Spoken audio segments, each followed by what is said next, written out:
네, 사무엘상 5장 1절에서부터 5절까지 말씀이고요. 구약 성서 415쪽에 있는 사무엘상 5장 1절에서부터 5절까지 말씀을 함께 한 목소리로 봉독하겠습니다. 천천히 찾으십시오.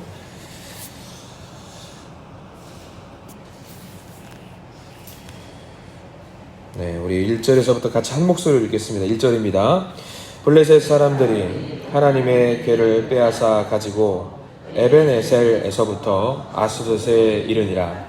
블레셋 사람들이 하나님의 궤를 가지고 다곤의 신전에 들어가서 다곤 곁에 두었더니 아스돗 사람들이 이튿날 일찍이 일어나 본즉 다곤이 여호와의 궤 앞에서 엎드러져 그 얼굴이 땅에 닿았는지라. 그들이 다곤을 일으켜 다시 그 자리에 세웠더니 그 이튿날 아침에 그들이 일찍이 일어나 본즉 다곤이 여호와의 궤 앞에서 또다시 엎드러져 얼굴이 땅에 닿았고 그 머리와 두 손목은 끊어져 문지방에 있고 다곤의 몸뚱이만 남았더라.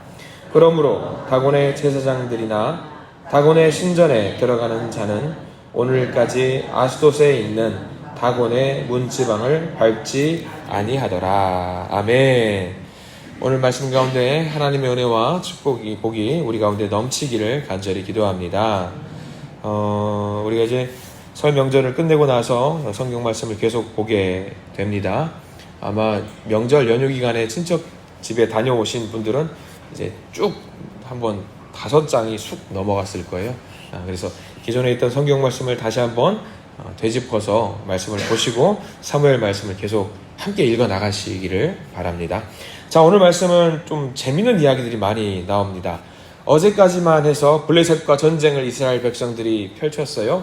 근데 대패를 했습니다. 대패를 했어요. 대패를 했는데 마음대로 전쟁을 했다가 언약궤를 성소에 가지고 오는 잘못을 저질렀지요. 그들의 생각은 단순했습니다. 하나님께서 하나님의 임재를 상징하는 언약궤입니다. 언약궤가 있으면 하나님의 임재가 있기 때문에 이 전쟁에서 반드시 이길 거라고 생각을 했어요. 단순했습니다. 언약궤를 가지고 오면 자기들은 전쟁에서 이길 거라고 생각을 했는데 오히려 더 처참하게 지는 상황이 발생을 했지요. 그들은 사실 이해하지 못했습니다. 왜냐하면 하나님의 궤를 가지고 오면은 반드시 이겨야 돼요. 반드시 이겨야 되는데 지던 전쟁도 이겨야 되는데 그럼에도 불구하고 그들은 전쟁에서 질 수밖에 없었습니다. 이유는 간단합니다. 자, 이유는 간단해요. 우리가 이 말씀을 굉장히 잘 알아야 되는데 이 사람들은 이스라엘 백성들은 하나님을 경배한 게 아닙니다. 하나님을 이용했습니다. 하나님을 이용했어요. 전쟁은 우리가 흔히 말합니다. 전쟁은 누구한테 속한 것이라고 말하냐면 하나님께 속한 것이다라고 이야기를 합니다. 전쟁은 하나님께 속한 것이 맞지만 이 전쟁은 이스라엘 백성들이 지금 블레셋 민족과 했던 전쟁은 하나님께서 임재한 전쟁이 아닙니다. 그들의 욕심과 그들의 욕망을 위한 오로지 자기들만을 위한 전쟁이었습니다. 하나님을 이용하려고 했기 때문에 이 언약궤는 그 힘을 발휘하지 못합니다. 다만 이제 우리가 읽은 이 5장 말씀부터는 반전이 시작이 됩니다. 이 반전이 시작이 돼요. 자, 1절 말씀을 함께 볼까요? 1절 말씀에 이런 말씀이 기록이 되어 있습니다. 같이 한번 읽겠습니다. 1절.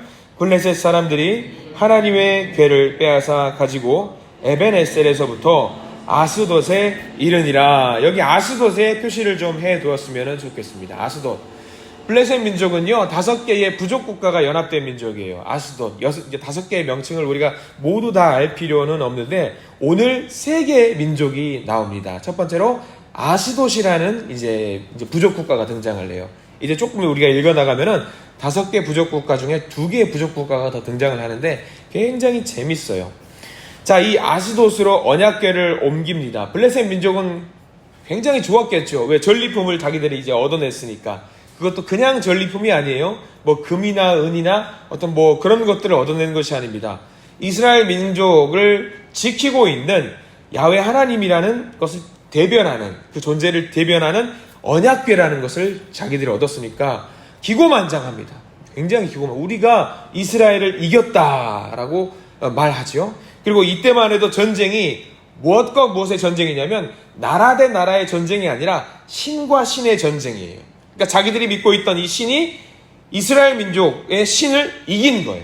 이긴 거니까 자기들은 기고만장 할 수밖에 없는데 2절 말씀에 이 사람들이, 블레셋 사람들이 이 궤를 가지고 어디로 가지고 갔냐? 전리품을 당연히 신과 신의 전쟁이기 때문에 이 언약궤를 어디로 가지고 갔느냐 중요합니다.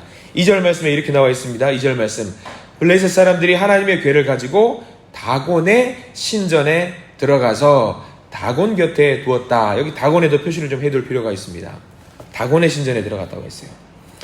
하나 깨알 같은 지식을 좀 우리가 알게 되는데, 이 블레셋 민족은 예전에 말씀드렸습니다. 해상 민족이에요. 바다를 끼고 있었기에, 지중해를 끼고 있는 해상 민족이고, 해적지를 그들의 주 업으로 하고 있는 사람들입니다. 이들이 생각하는 신은 하나님과 다르게 형상이 있어요. 다곤 신은요, 형상이 있습니다. 복잡한데, 다곤 신은 우리가 어떤 민족이라고 생각하면, 다곤 신은 어떤 존재라고 생각하면 되냐면, 인어예요, 인어. 상반신은 뭘로 되어 있냐면 사람의 형상으로 되어 있어요. 하반신은 뭘로 되어 있냐면 물고기로 되어 있습니다. 이게 다곤신의 어떤 형상인데, 하나님은 형상이 있어요, 없어요, 여러분들? 하나님은 출애굽기 때 처음부터 말했습니다. 형상을 절대로 만들지 말라고 했어요. 근데 이때 당시에 어떤 여러 민족들의 신은 형상이 다 있어요. 다곤신은 인어의 형상을 취하고 있어요. 재밌는 것은 다곤신은 족보가 있습니다. 이때 당시에 이들의 신은 바알신의 아버지가 다곤신이에요. 이게 족보들이 좀 있어요. 다 우상들은 서로 혈통관계가 맺어져 있고 그런 것들이 있어요. 하나님은 그런 존재 아닙니다. 하나님 형상도 없고 이런 관계가 있는 것도 아니죠.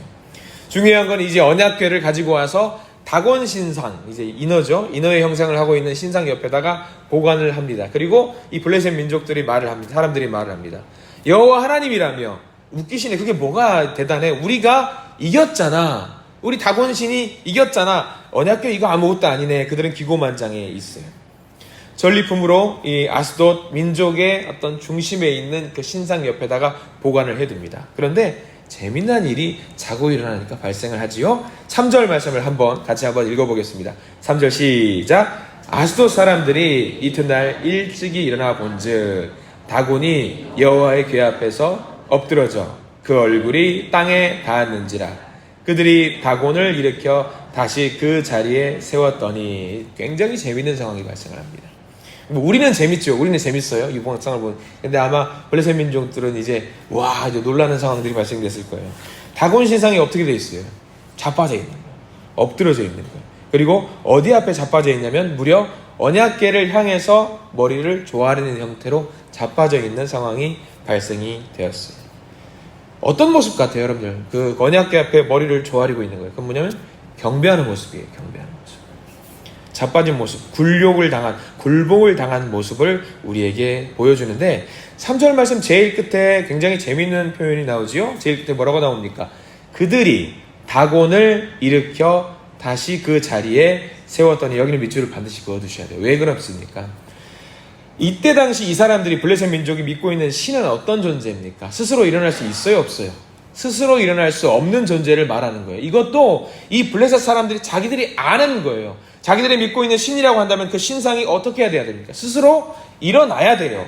근데 이 블레셋 민족의 신은 스스로 일어날 수 없는 존재입니다. 누가 일으켜 세워줍니까? 사람들이 부축해서 그 신상을 일으켜 세워주어야 되는 그런 신상이에요. 자, 이건 뭘 말할까요? 블레셋 민족들도 이 다곤신이 우상이라는 걸 자기들이 아는 거예요. 자기들이 아는 거예요. 자, 이 표현이 뭘 말하는 거냐? 하나님의 위대함이 드러나는 겁니다. 하나님의 위대함이 담겨 있는 거예요. 하나님은 스스로 존재하는 분입니다. 저와 여러분들이 믿고 있는 하나님이 어떤 하나님인지 잘 알아야 돼요. 하나님은 스스로 있는 분이고요. 하나님은 스스로 힘을 발휘하는 분이라는 사실을 우리가 잘 알아야 돼요. 반대로 다곤신은 어떻습니까? 우상은 어때요? 자기 스스로 힘을 낼 수가 없어요. 사람이 겨우 부축해서 일으켜 세워줘야 되는 그런 신이에요. 이게 참 웃기는 모습이죠. 하나님은 스스로 능력을 발휘해서 적들의 신을 무너뜨렸습니다. 그리고 여기서 끝나지 않지요. 하루가 또 지납니다. 4절 말씀은 하루가 또 지나요. 이 4절 말씀에서는 이 다곤신이 어떤 존재인지 또 명확하게 나옵니다. 4절 말씀을 천천히 다시 한번 읽어보겠습니다. 4절입니다. 그 이튿날 아침에 그들이 일찍이 일어나 본즉 다곤이 여호와의 궤 앞에서 또 다시 엎드러져 얼굴이 땅에 닿았고 그 머리와 두 손목은 끊어져 문지방에 있고 다곤의 몸뚱이만 남았더라. 제일 뒤에 또 한 번 자빠져요. 근데 중요한 거는 이 4절 말씀에서는 우리가 동그라미 표시를 해둬야 되는 말씀이 뭐냐면 제일 뒤에 보면은 끊어진 게 있어요. 뭐가 끊어졌냐면 그 머리와 두 손목. 여기서 손목이 굉장히 중요합니다. 왜냐하면 이 사무엘 말씀은 문학적으로 대조를 하는 표현이 많이 나온다고 했어요. 손목에 관련된 이야기가 쭉 나와요. 손에 관련된 이야기가. 너희들이 섬기는 다곤신은 이런 존재야라는 걸 알려주는 거죠. 우리가 말씀을 통해서 계속 사사기 말씀을 통해서 쭉 나오고 있는 표현이 하나 있어요. 세상 사람들은 한 번 펼쳐지면, 한 번 발생하면 그걸 뭐라고 말하냐면 우연이라고 합니다. 두 번 발생되면 뭐라고 말하냐면 필연이라고 하잖아요. 근데 우리는 우연이라고 해요, 안 해요? 아니에요. 하나님은 그것을 뭐라고 말하냐면 하나님의 은혜라고 우리는 표현해요. 은혜. 하나님의 주권을 말하고요. 하나님의 능력을 말합니다. 하나님이 이런 분이에요. 그리고 여기서 한 걸음 더 나아가서 6절에 보면 이제 악성 종기를 일으킵니다. 어디에? 어느 지역이었지요? 어느 지역으로 이 언약궤를 가지고 왔냐면 아스돗 지역이라는 곳으로 가지고 와요. 근데 6절에 제가 왜 아까 이 부러진 손목에 대해서 중요하게 생각하냐고 해야 된다고 말씀을 드렸냐면 6절에 보면은 6절 제일 처음에 어떤 표현이 나오냐면 여호와의 손이라고 나와 있어요. 다곤신의 손목은 절단돼서 없어져 버려요. 그런데 여호와 하나님의 손은 어떻게 됐어요? 강력하게 임하는 표현이 나오는 거죠. 반대되는 거죠. 다곤신의 손목은 부러졌는데 우리 하나님의 손은 어떻게 역사하는 거예요? 강력하게 엄중하게 역사하셔서 이 아스돗 지역을 망하게 만들었다고 이야기를 나와요. 우리 하나님이 그런 분입니다. 그런 분이에요. 악성 종기로 이 아스돗 사람을 치는 거죠. 자, 그리고 또 여기서 재밌는 표현이 나옵니다. 우리 하나님이 얼마나 이렇게 재밌게 사무엘 말씀을 펼치시는지 모르는데 3절 말씀에 보면은요, 3절로 올라가요. 눈으로 한번 쭉 따라오셔요. 제가 읽어드리겠습니다. 3절 아스돗 사람들이 이튿날 일찍이 일어나 본즉 다곤이, 그 다음 표현이 뭐라고 나오면 여호와의 궤라고 나오죠. 여호와의 궤. 이 여호와의 궤가 굉장히 중요한 표현이거든요. 4절 말씀에도 이 표현이 나옵니다. 이튿날 아침에 그들이 일찍 일어나 본즉 다곤이 여호와의 궤라고 표현합니다. 여호와는 뭘 말하는지 여러분들 아시죠? 이름이에요. 우리 하나님을 부르는 이름입니다.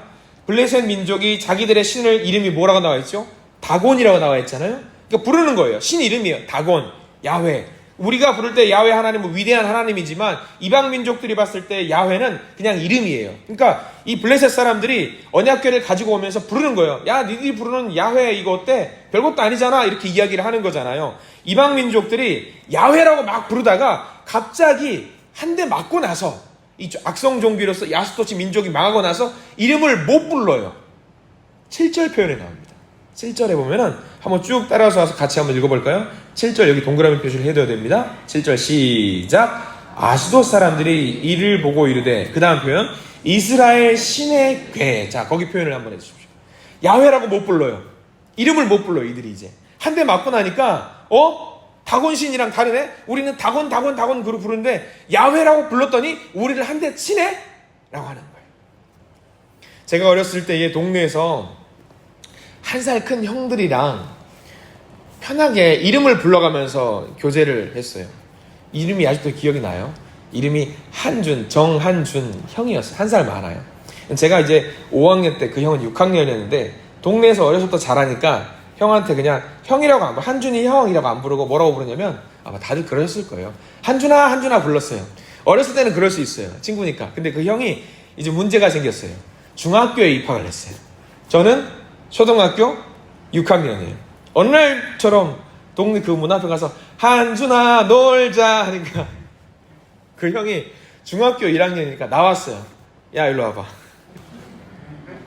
너 일로 와봐. 영미 너 일로 와봐. 이렇게. 왜 한준아 놀자 하니까 다시 말해봐. 한준아 다시 말해봐. 한준이 형.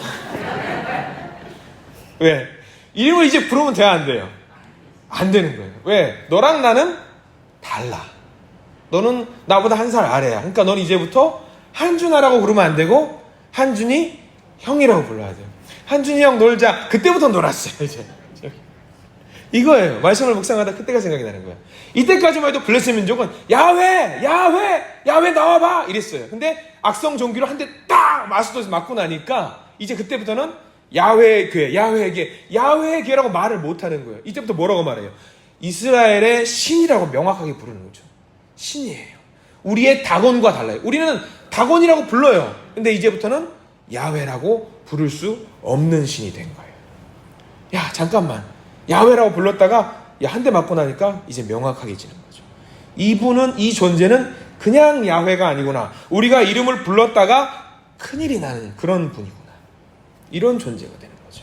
용어가 정리가 되는 거예요. 레벨이 다르다는 것을 인정을 하는 거예요. 이 표현이 계속 나옵니다. 그 생각을 하고 7절을 보셔야 돼요. 그 생각을 하고 7절 말씀을 다시 한번 읽어볼게요. 7절 시작. 아스돗 사람들이 이를 보고 이르되 이스라엘 신의 궤를 우리와 함께 있지 못하게 할지라 그의 손이 우리의 신 다곤을 친다고. 이 7절 말씀에 다 들어있어요. 이스라엘 신의 궤라고 부르고요. 쭉 따라가다 보면 자기 다곤 신의 손목은 부러졌는데 그의 손이 우리의 신 다곤을 친다고 명확하게 용어 정리를 자기들이 다 하는 거예요. 자기들이. 이스라엘 사람들은 하나님을 이용하려고만 했는데 블레셋 민족은 이용은커녕 이제 용어 정리들이 자기들이 스스로 하는 거죠. 야, 이 하나님은 진짜 살아있는 하나님이구나 라고 고백을 하는 거죠. 여기서 말한 여호와의 손, 그의 손이라는 것은 하나님의 능력을 말합니다. 이스라엘 백성들은 그 힘을 인정하지 못하고 그 하나님을 데려오지 못하는데, 임재하지 못하게 하는데 오히려 블레셋 사람들은 이것을 인정하는 거죠. 자, 8절 말씀 보기를 원합니다. 8절 말씀에도 이 이스라엘 신의 궤가 3번이나 연속 반복해서 등장을 해요. 8절 말씀 같이 한번 읽어볼게요. 시작. 이에 사람을 보내어 블레셋 사람들의 모든 방백을 모으고 이르되 우리가 이스라엘 신의 궤를 어찌하랴 하니 그들이 대답하되 이스라엘 신의 궤를 가드로 옮겨가라 하므로 이스라엘 신의 궤를 옮겨갔더니. 자, 명확하게 이들이 정리하죠. 이스라엘 신의 궤라고 3번 연속이나 이야기합니다. 중요한 건 가드 사람이 뭔 잘못이에요. 아스돗으로 가져가서 아스돗이 멸망을 당할 위기에 처하니까 이제 이 여호와의 궤를, 하나님의 궤를 어디로 옮기냐면 가드로 옮겨요. 가드로 옮겼다가 가드가 어떻게 됩니까? 가드도 역시 악성종기로 도시가 작살이 납니다. 그리고 이제 가드가 이제 멸망당하니까 이제 10절이 너무 재미있는 표현이에요. 10절을 한번 우리가 이 상황을 알고 나서 10절을 읽으면 너무 재밌어요. 10절 말씀 읽어보겠습니다. 이에 그들이 하나님의 궤를 에그론으로 보내니라. 하나님의 궤가 에그론에 이른즉 에그론 사람이 부르짖어 이르되 그들이 이스라엘 신의 궤를 우리에게로 가져다가 우리와 우리 백성을 죽이려 한다 하고. 이거 뭐예요? 에그론 사람들이 이게 하나님의 그 궤가 왔어요. 에그론 사람들이 뭐예요? 성문 앞에서 서로 싸우는 거예요. 야, 그거 들여보내면 안 돼. 그거 들여보내지 마. 그거 들여보내면 우리 죽는 거야. 아니야, 이거 별거 아니야. 이게 전리품이야. 전리품 같은 소리 하고 있는데 전리품이면 너희들이 가져가. 우리가 가져오면 우리도 들었어. 아스돗이 멸망을 했고 가드가 멸망을 했다는 걸 우리도 들었는데 그거 가지고 오면 우리도 망하는 거잖아. 가지고 오지 마. 오징어 게임의 대사 기억나시죠? 우리 이러다 다 죽어 하는 대사 있잖아요. 다 죽는 거예요. 이 블레셋 사람들이 오히려 하나님의 능력을 인정하는 거예요. 이스라엘 사람들은 하나님의 임재를 경험하지 못해서 사람들이 다 죽어나갔잖아요. 근데 오히려 하나님은 적진 한복판에서 능력을 발휘하면서 적들을 무찌르는 분. 오늘 말씀을 통해서 우리가 사무엘상 5장 말씀을 통해서 알았으면 좋겠어요. 하나님은 이런 분이에요. 하나님은 능력이 넘치시는 분이고요. 하나님은 모두가 쓰러져서 넘어졌다고 할지라도 하나님 혼자 가셔서 모든 것들을, 적들을 무찌르시는 그런 분이라는 사실 우리가 명심했으면 좋겠습니다. 하나님은 단순하게 그냥 인정 많고 그냥 기도 들어주시고 그런 분, 그냥 이웃집 아저씨 같은 분 맞습니다. 근데 그런 분으로만 우리가 하나님을 제한시키지 말았으면 좋겠어요. 우리 하나님은 온 역사를 주관하시는 분입니다. 우리 하나님은 천지만물을 창조하시고 지금도 우리 가운데 살아 역사하시는 능력이 많으신 하나님을 우리가 그런 사실을 명심했으면 좋겠습니다.